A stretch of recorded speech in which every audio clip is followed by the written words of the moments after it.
73 ఏళ్ల వృద్ధునికి 20 ఏళ్ల జైలు శిక్ష విధించిన సంఘటన పశ్చిమ గోదావరి జిల్లా భీమవరంలో చోటు చేసుకుంది. భీమవరానికి చెందిన ఒక మైనర్ బాలిక గత ఏడాది దుకాణానికి వెళ్తున్న సందర్భంగా అక్కడే ఉన్న భరత సత్యనారాయణ అనే ఒక వృద్ధుడు ఆ బాలికతో అసభ్యంగా ప్రవర్తించాడు. అయితే ఈ విషయాన్ని తన తల్లిదండ్రులకు ఆ బాలిక చెప్పగా అప్పుడు 1 టౌన్ పోలీస్ స్టేషన్లో అయితే బాలిక తల్లి కేసు ఫిర్యాదు అయితే చేశారు. అప్పటి నుంచి కూడా ఈ కేసుకు సంబంధించి దర్యాప్తు అయితే కొనసాగుతూ వస్తుంది. అయితే ఈరోజు ఈ ఫోక్సో కేసుకు సంబంధించి వివరాలన్నీ కూడా బయటపెట్టారు. దీనికి సంబంధించి 73 ఏళ్ల వృద్ధుడు ఎవరైతే ఉన్నారో భరత సత్యనారాయణ తన అసభ్యంగా ప్రవర్తించినట్లయితే ఈ విచారణలో వెల్లడైంది. దీంతో ఆ 73 ఏళ్ల వృద్ధుడు ఎవరైతే ఉన్నారో భరత సత్యనారాయణకి 20 ఏళ్ల జైలు శిక్షను భీమవరం ఫోక్సో కోర్టు అయితే విధించింది. దీంతో అంతేకాకుండా బాలిక ఎవరైతే ఉన్నారో ఆ బాలిక కుటుంబానికి ₹1,00,000 పరిహారం ఇవ్వాలంటూ కూడా ఫోక్సో కోర్టు అయితే కీలక తీర్పు అయితే ఇచ్చింది. దీంతో బాలికకు సంబంధించిన కుటుంబ సభ్యులు హర్షం వ్యక్తం చేశారు.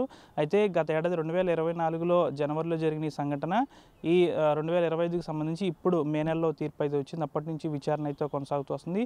ఏదేమైనప్పటికీ కూడా కేసు అనేది కాస్త సమయం పట్టినప్పటికీ కూడా విచారణ అయితే సక్రమంగా సాగింది. వృద్ధుడు నిజంగానే ఈ విధంగా అసభ్యంగా ప్రవర్తించినట్లయితే ఈ వివరాలు వెల్లడించడంతో ఈ వృద్ధుడికి సరైన శిక్ష పడిందంటూ కూడా బాలిక తల్లిదండ్రులు ఆనందం వ్యక్తం చేస్తున్నారు. అంతే కూడా దీనిపై ఎస్పీ అద్నం నయీం అస్మి కూడా కేసు కీలకంగా వివరాలు చక్కగా వచ్చేందుకు కూడా కృషి చేశారు. అంతేకాకుండా దీనికి సంబంధించి ఎవరైనా బాలికలను ఈ విధంగా మైనర్ బాలికలను ఈ విధంగా హింసిస్తే శిక్షలు కఠినంగా ఉంటాయంటూ కూడా జిల్లా పోలీస్ యంత్రాంగం చెప్తుంది. అయితే 73 ఏళ్ల వృద్ధుడికి 20 ఏళ్ల జైలు శిక్ష విధించడం అనేది ఒక సామాన్య విషయం కాదు కాబట్టి ప్రస్తుతం ఇప్పటికైనా మైనర్ బాలికల పట్ల జాగ్రత్త వహించాలంటూ కూడా జిల్లా పోలీస్ యంత్రాంగం హెచ్చరికలు అయితే జారీ చేస్తుంది. వీడియో జర్నలిస్ట్ శేఖర్తో మనోజ్ RTV పశ్చిమ గోదావరి నుంచి.